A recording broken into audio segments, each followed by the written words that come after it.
9 नवंबर साल 2019 की फैसले की घड़ी थी। सर्वोच्च न्यायालय के द्वारा यह फैसला किया गया कि अयोध्या में भगवान श्री राम का जो मंदिर है वो वहीं बनेगा, क्योंकि उनकी जन्मस्थली जो है वो प्रमाणित हुई। कोर्ट में तमाम साक्ष्य लगे, दोनों पक्षों की जो दलीलें थी वो दलील सुनते हुए मतलब ये समझिए कि लगभग 500 सालों का संघर्ष था, जिसके बाद अयोध्या का राम मंदिर क्लियर हुआ। उसके बाद मुस्लिम समाज के लिए अलग से कोर्ट ने कहा कि इनके लिए अलग से जमीन निर्धारित की जाए और जमीन के माध्यम से उनको सांत्वना के तौर पे जमीन दी गई। हालांकि विवाद था एक मंदिर का, बाबरी मस्जिद का, जो वहां पे बाबर ने बनवाया था, और बाद में प्रमाण ये मिले कि बाबर ने, जो आताताई बाबर था मुगल कालीन, वो आके उसने तोड़ा था मंदिर और कब्जा किया था। ये तय हो गया, फिक्स हो गया, और कोर्ट के माध्यम से ये साफ भी हो गया कि वास्तव में जो भगवान श्री राम का मंदिर था वो तोड़ के उसने मस्जिद में तब्दील किया हुआ था। तो ये हो गई पुरानी बातें। नई बात ये कि साल 2024 की 22 जनवरी को एक नियत तारीख आई है जब भगवान श्री राम का जो है उनकी प्राण प्रतिष्ठा होगी, और प्राण प्रतिष्ठा कार्यक्रम में हजारों लाखों लोग वहां पर पहुंच रहे हैं। आपको बता दें कि इसमें लगभग 4000 साधु संत होंगे, 2400 से ज्यादा वीवीआईपी लोग होंगे, सैनिक होंगे, रिटायर्ड सैनिक होंगे, परमवीर चक्र जो विजेता हैं ऐसे लोग होंगे, और 100 से ज्यादा मीडिया संस्थान के जो मालिक हैं वो लोग भी होंगे, और इसके अलावा भी बहुत सारे देश और विश्व के लोग जुटेंगे वहां पर। ये वीवीआईपी मूवमेंट होगा वहां पे।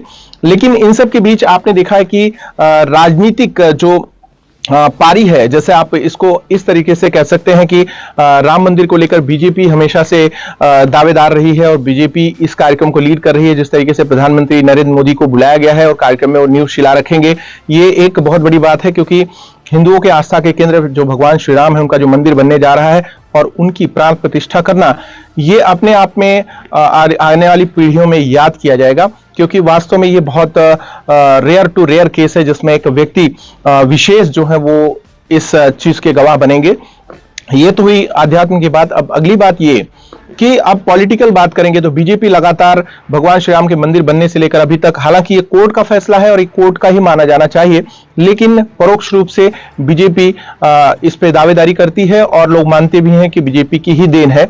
लेकिन कांग्रेस इस पे दावेदारी नहीं करती है, कांग्रेस सामने नहीं आती है। साल 2019 से लेकर अभी तक कांग्रेस ने अगर किया है तो विरोध ही किया है।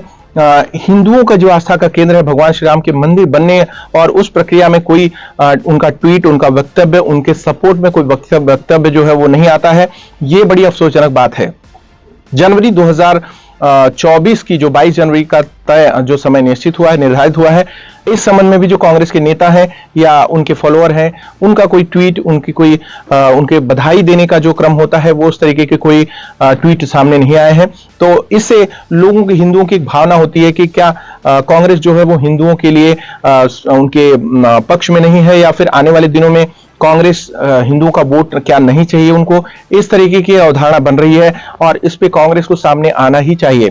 खैर फिलहाल इसके बाद आपको बता दें कि मदनी, जो मौलाना मदनी है, मदनी ने एक बयान दिया है कि बाबरी मस्जिद शहीद हुई है। तो ये भी एक राजनीति है। इस राजनीति के पीछे ये है कि जब आप कोर्ट प्रोसीजर फॉलो करते हैं और उस कोर्ट प्रोसीजर के बाद जब डिसीजन आता है तो उसे माना जाता है। कोर्ट सर्वोच्च है, न्यायपालिका जिसे कहते हैं, न्यायपालिका हमारे देश में सर्वोच्च है।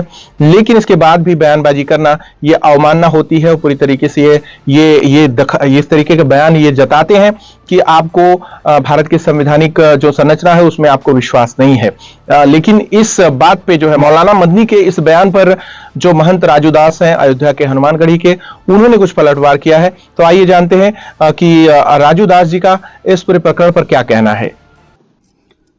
मध्य प्रदेश में कांग्रेस के वरिष्ठ नेता ने यह कह दिया कि बाबरी मस्जिद शहीद हुई थी। कितनी दुर्भाग्य की बात है।